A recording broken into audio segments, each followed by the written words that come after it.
Today we are diagnosing what was the problem with the car. Is it an actual fuel pump problem, fuel sending unit, if there is a fuel sending unit, where we just got the seat out of the back.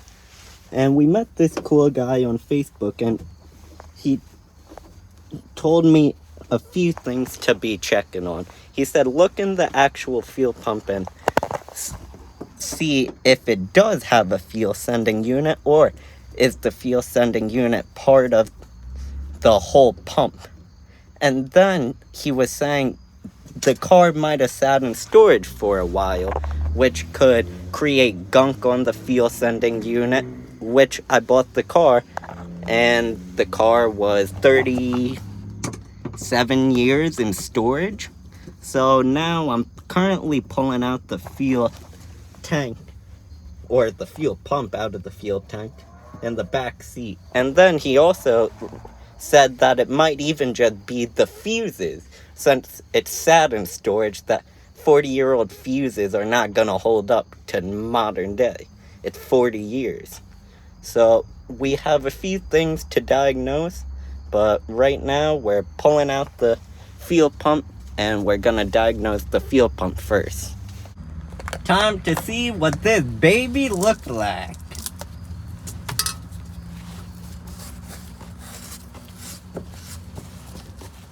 And now we need to vacuum. Look, an acorn. Now we need to vacuum all the shit. Oh, more acorns.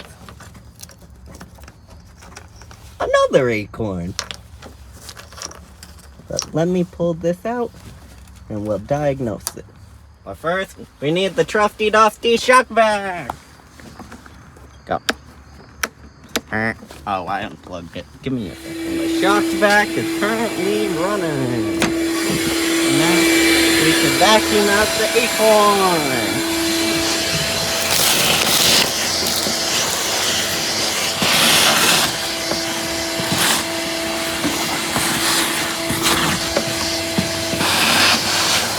That's a true sucker.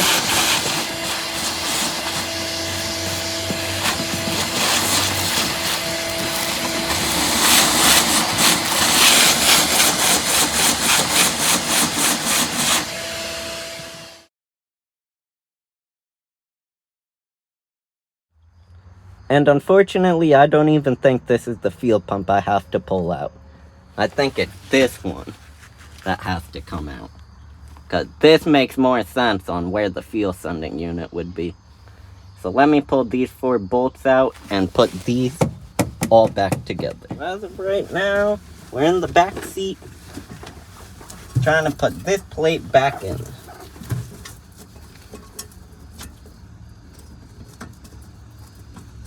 It's just 4 screws, but it's more about getting the screws to actually go in the little holes.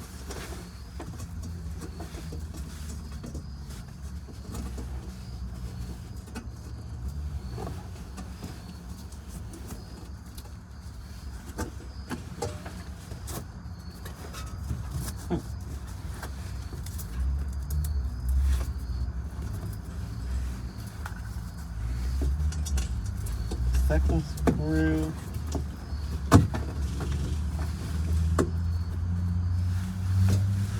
I have this plate backwards. Yay!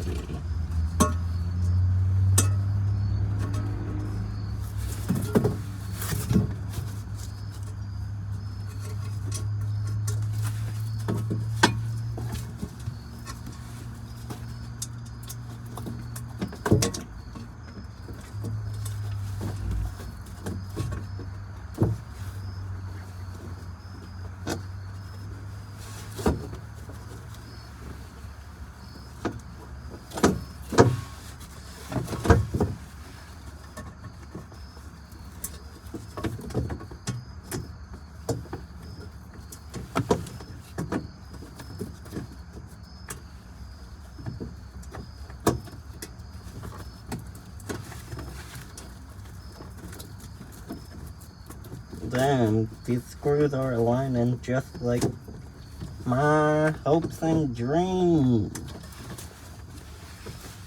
not working. Well, in the meantime, I could tell you how I just got scammed of 10 bands. My friend's father started a company and asked me to loan them some money. And the good person I am, I take care of everyone around me. I think you should treat people how you want to be treated. Make sure that you have people around you that actually care for you. But I learned that not everyone cares for you, especially when money is involved. Money will make people turn into the worst people possible. I seen it with my own eyes. I lost 10 grand to one of my childhood best friends because he decided, oh, I see this kid actually making some money because I like selling shoes, like crypto, yada yada yada.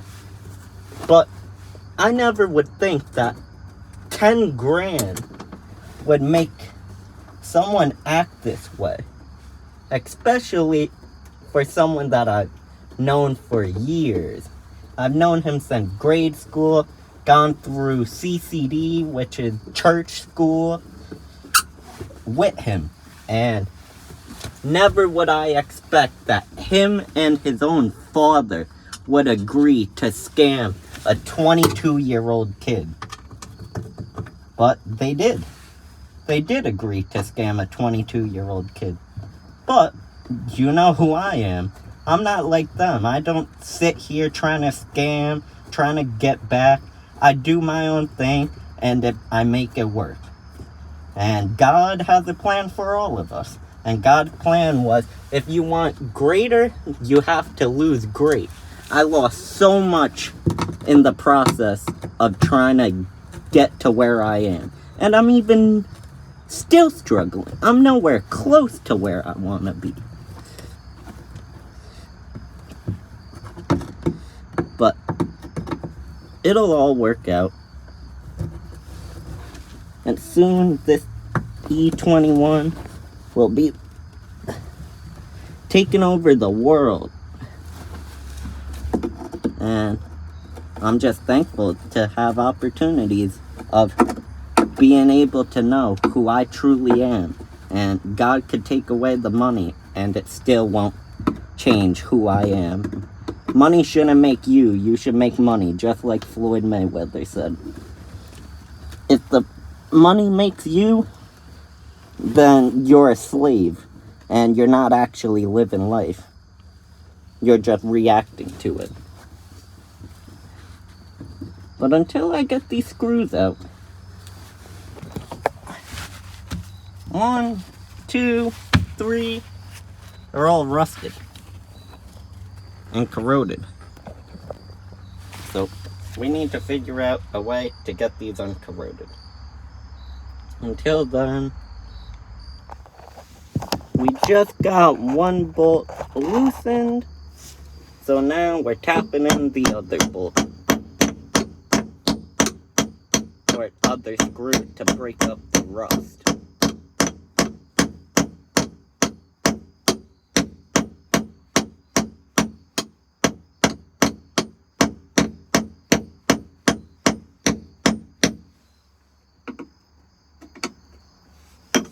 Now onto the other screw.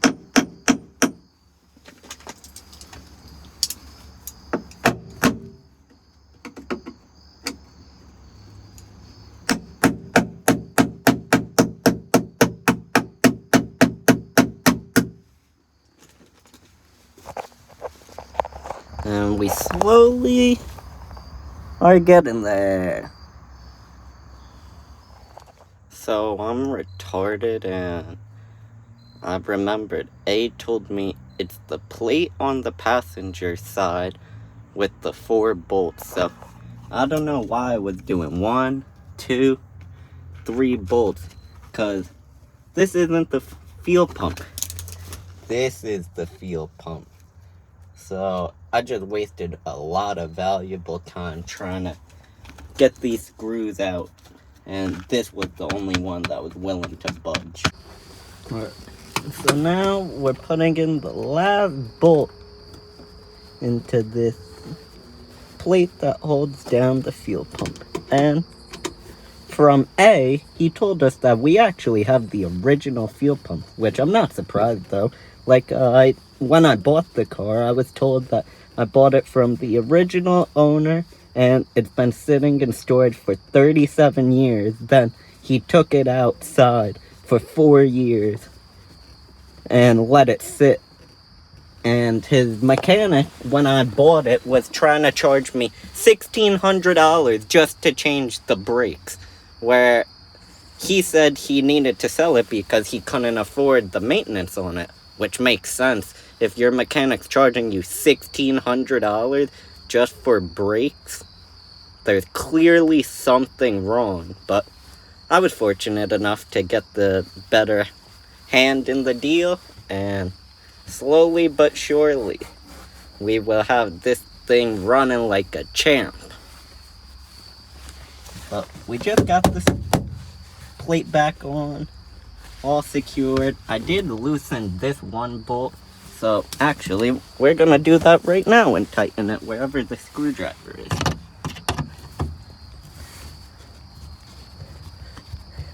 Let me just tighten this one little screw. Yeah, I like to call screws bolts, even though they're screws and not bolts. But we just got the bolt screwed in. But anyway, now we're gonna go show you what the inside of a 40... I can't do the math off the top of my head. I think 45, 46, something close to that year-old back seat. All the pony hairs are all decrepit and breaking down, where that's what I was vacuuming earlier. And this is what the inside of the seat looks like. And the outside looks pristine.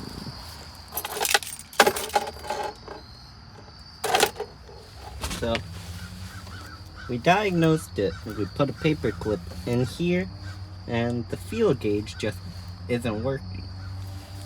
There's nothing wrong with a fuel sending unit or anything, but without the help of the community for the E21s, I wouldn't have figured it out. I'm a complete novice when it comes to this car, where in a few years it won't be like that, but until then, I'm a complete novice with this car. But luckily, there's people out there that are willing to help you. They'll take the clothes off their back and give it to you. And those are the people that should be part of the anomalous family, not the ones who are just doing everything for clout, trying to make money off people. That's not what I live for. I live to go around the world and actually help people so that they could help whoever crosses their path. And I was fortunate enough to meet some guy. We're gonna call him A, because I don't know if he actually wants me to be talking about him. But an amazing, genuine guy. He's retired. He's part of the E21 community. Some of you probably even know who I'm talking about, but I'm not gonna expose him. But anyways, he saw my post on Facebook, and he was more than willing to help me and help me diagnose what the actual problem is. And as of right now, it's not the fuel sending unit. The fuel sender is all good, where we are looking more into the fuses and seeing what other problems. He said it could even just be the fuel gauge. But until then, we'll see you soon. If I'm recalling, I'm pretty sure I might have actually vacuumed up the bolts when I was vacuuming all the old pony hair filings. Even if they're not called pony hairs, I call them pony hairs. But let's check the inside of the shock vac and see if the bolts are in there. Go 1, 2, lift up, and if there are any bolts in it,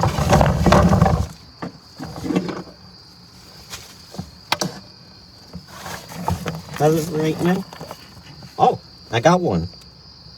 One bolt. Or where's the other bolt? Maybe I only vacuumed up one bolt, and the other bolt's rolling around in the car. I found the acorn.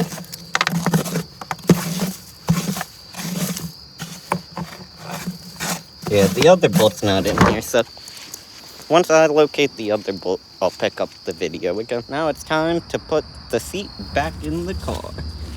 It's simple though, it's just 2 bolts, but gotta make sure there's no leaves in the seat.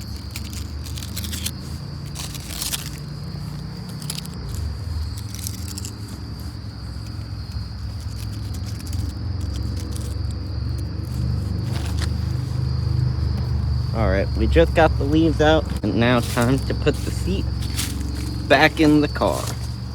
How am I gonna do this? Alright, well, lean the seat here and fold down the seat. Voila!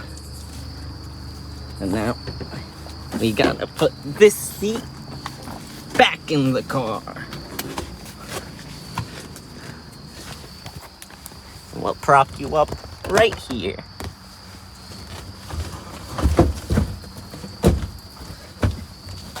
Got the seat position.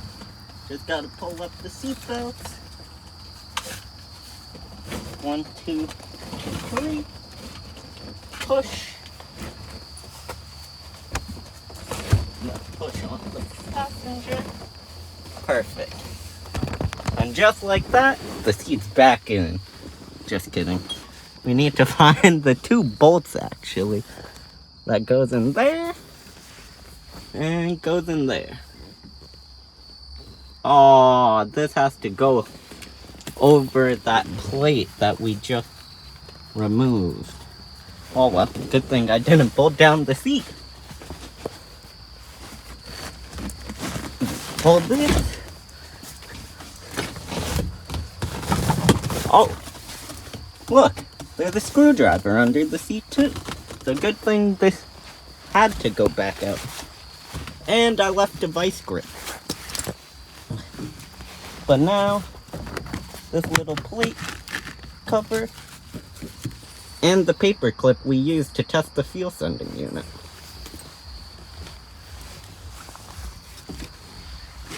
Is everything good? Yep, everything's good. So now, we put it all back together. Push the seat back in. Oh, I just heard something fall. The ashtray fell out the door. What the fuck? Oh well. It just pops right back in like the seat. Gotta prop you back up. Once again, pull 1 seatbelt, 2 seatbelts, 3 seatbelts back up, push down, turn the seats in, and now we just have to find the bolts that go into there, and the one over here, right by my leg. I love how I'm also so small that I could just stand up in the car hunched over. But if I was any taller, I couldn't do that. That's why it's beneficial to be small. Because you could just put your legs and go, ah. I just might be fucked. I can't find this bolt. I know I could just replace the bolt, but that involves me going to the prison. I can't find this bolt anywhere. It's all gone. And it's getting dark. And I could either use the flashlight or record. So I'm gonna record this video, then use the flashlight. I don't feel like looking for the bolt anymore. I have one, so I could just take this one to AutoZone and just go match it up. Even though AutoZone's a prison, I'm there all the time. But we need the bolt! And the bolt's in the car, but we can't find it. So we'll be at AutoZone soon. So it's getting dark and I have to start cleaning up. And as I'm cleaning up, I come over here and what's sitting right there? The other bolt to the seat. But good thing I didn't put it all back together yet, because I still have to check what the gauge does. Where I was told to pull the connector that goes onto the actual pump off and turn the key, not fully on, just turn the key to see if the gauge registers or not. It should not register and it should just stay off. I know it's dark and there's shitty lighting in the car, but we just moved the seat and we have to pull this back out so that we could pull the connector off the gauge. So give me a few seconds and we'll show you this with the lighting. And I put the trusty dusty black and blue screwdriver away. So luckily BMW is not making me open the garage, and they gave me the little toolkit. Look, BMW branded wrench. But we need the screwdriver, not the wrench. And then you take the screwdriver and you flip it. And now we got the Phillips head. There's probably something in the screwdriver that's not allowing it to lock in place, but it's fine. And now we go here and pull out these 4 screws again.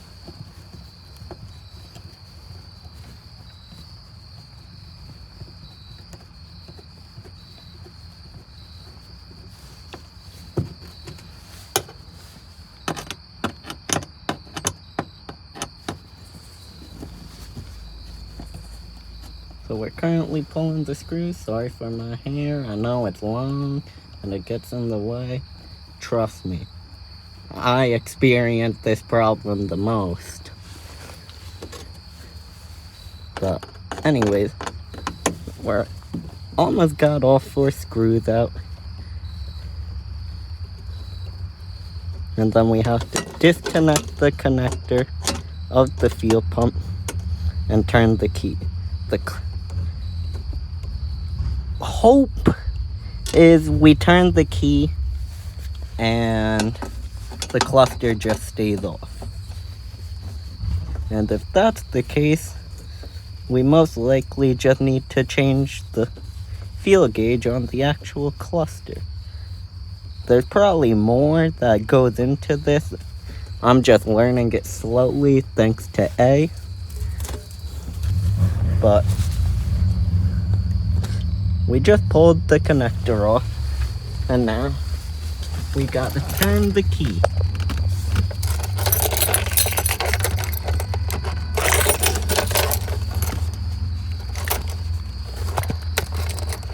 But the cluster moves, so there's a problem.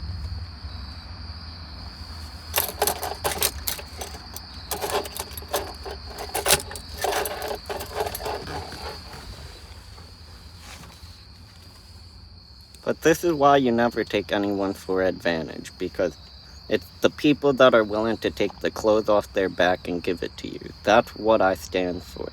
Being able to help whoever actually needs help. Where I thought I was helping a lot of people, but they just took the money and ran. When you give people money, they don't actually help or even get help. They just see it, oh, this is my route out, so I'm gonna just run away with the money. This is why I'll forever be thankful for people like Abe. He doesn't even know me, and he's willing to actually help me and go through this process. Where I trusted my own childhood best friend, and he ran off with $10,000. And don't even get me started on how much money the whole deal was. It was only $10K from me. Imagine what other people are going through right now. Yeah, the light just shut off, it's whatever. But it just makes no sense that people are so greedy, money controls their lives, then they just are not appreciative of anything. They're like, oh, I expect to get this. I'm entitled to this. And there's the light, but they think they're entitled to every one of their friends' dollars, which makes no sense. I grinded, I worked, I busted my ass off just to get to where I am. And all it takes is someone to ask for money, and you think you're helping them, and they turn around, run away, and say, well, now it's your problem to try and get it back.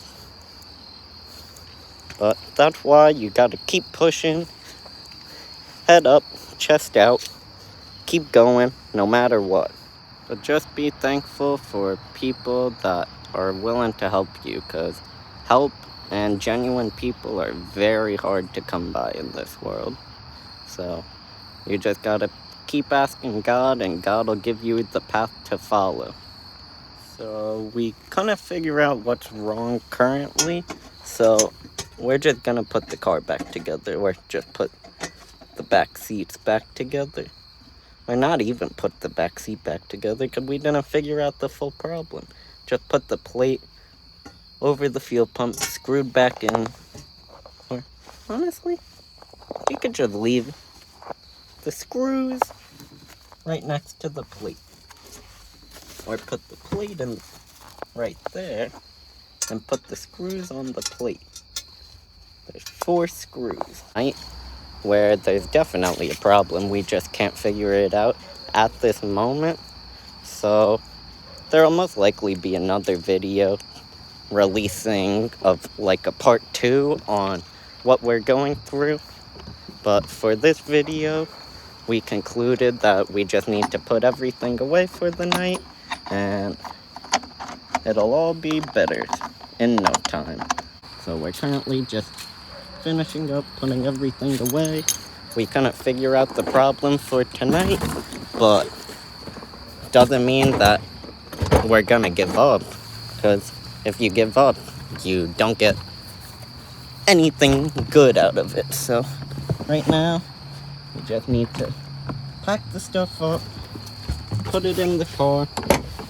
It's funny because this is from a different car. This is for a GLA 250. This is just the back covers, but I leave it in here. But until then, thank you for watching, and until next video, part 2, thank you once again for joining the Anomalous family, and we'll see you in another video. Good night.